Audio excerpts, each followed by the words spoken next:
All right, where do we want to go next? I picked the last two people. Okay. Let's go to David. All right, David in California. You're live with Eric and V. David, are you there? Hello. Hey. Hi. What do you want to talk about today? How you doing? We're doing well. Doing good. How are you?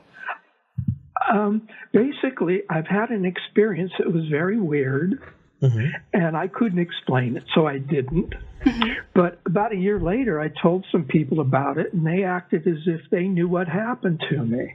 And I was just wondering, how come people do that? I mean, you don't know what's happened inside of somebody else's head. Ooh, I actually honestly think that there are a couple of places where atheists and skeptics, myself included, really screw up in this conversation. And I think you may have hit it on the head. So Can I say something? Yeah, of course. I've never had any religious indoctrination at all. That's totally understood. It's more the skeptic part, right? So when it comes to applying skepticism, we take a look at how Descartes kind of tried to break everything down all the way down to I think, therefore I am. Right? Are you aware of that whole dialogue? Yes. Okay. What he tried to do is he went, here is this phenomenon. What are every possible explanation I can think of so that I can kind of rattle them off and go through them to figure out what was most likely? Yeah. Can I tell you about the experience? Well, really quick, I think I'm going to lose my train of thought if I don't finish this really quick. Oh, okay. Go ahead. Okay. Sorry. No, that's okay. I find that when people share unexplainable experiences with me, my first thought is to do what Descartes did. And could it have been this? Could it have been that? What about this? Here's this. Here's this. What's the likelihood of this? And as I list them out, I've often had people look at me and give the same response that you just gave at the beginning of this call, which is, why do you think you know what happened to me? And I think that comes from me not being able to clearly say, here are all the explanations I could think of. Did you go through them as well? And if you didn't, why not? Does that make sense? Well, I had the experience and I couldn't explain it. And because of my psychedelic use in the 60s and 70s, when something weird happens to me, I just file it away in a little, wow, that's weird place in my brain. I don't really, I don't examine it. It's just something that happened. Okay. So, but when I told others about a year later, they thought that they knew what happened. Okay. Did you consider it, or did it feel offensive to you? What happened because of that?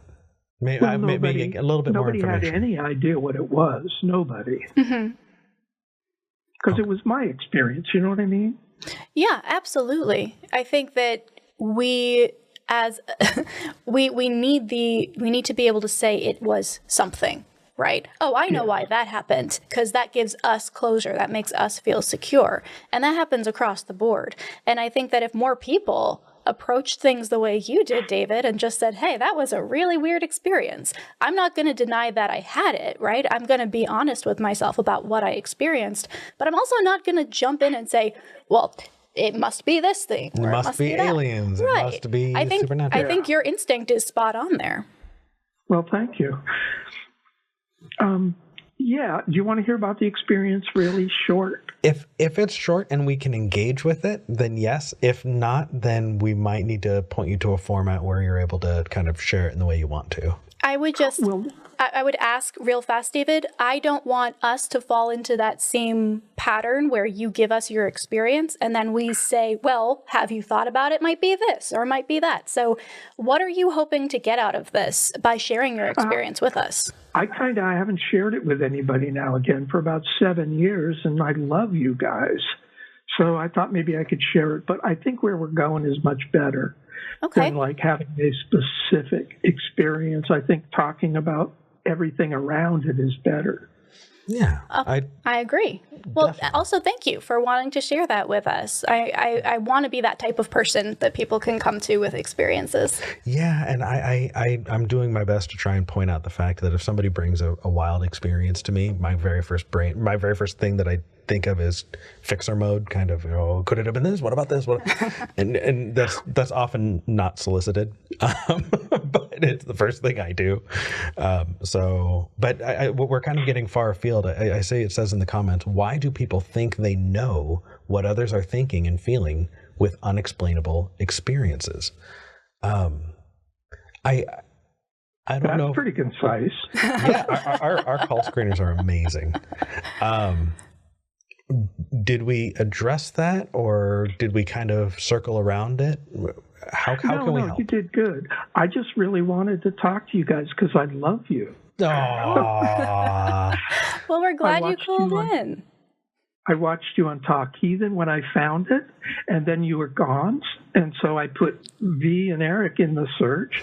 Yay! And Skeptic Generation come up. I don't go anywhere else now. Aw. Why should I? You guys are perfect. Aww. Well, we try to be as best as we can. And we hold ourselves accountable. Yeah, you're both beautiful. You both have excellent hair, Eric. Your hair is fine. Hey, somebody said in the comments that my head looks like a diamond, and now I can't unsee it because it is absolutely true. Yeah, I get it. But David, you're going to make me blush so much. I don't know what. Thank you for calling in. But that's what. Isn't that what this is about? Is to make you blush after you've... That's the whole goal of the show. We're winning right now. Okay. I just wanted to share with you guys. Thank you for sharing, David. Thank you, keep David. keep on with that mindset. If you have an experience, accept that you had it. Think about it as much as you need to, and then maybe say, I don't know what that was, and move on. That's a really good way to do things. Yeah. And for I those, don't know, but other people said they did. Yeah. yeah, that's not enough. It's always a red flag. Yeah. All right. You guys are great. This is wonderful. And it's a beautiful day outside here, and I hope it's a beautiful day for you, too. Oh, it's going to be raining later, and that is beautiful for me. David, we got to head over to the next call. I think weather is beautiful. We do, too. Take care. All right. Okay, guys. Bye. Thank you very much. Bye. Bye.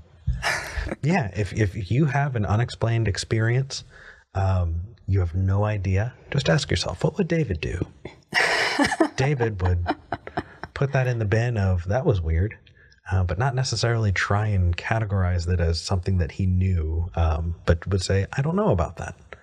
I like this, the comment. From now on, we rate callers on how much they make Eric blush. Oh, no. Oh, no. I like it.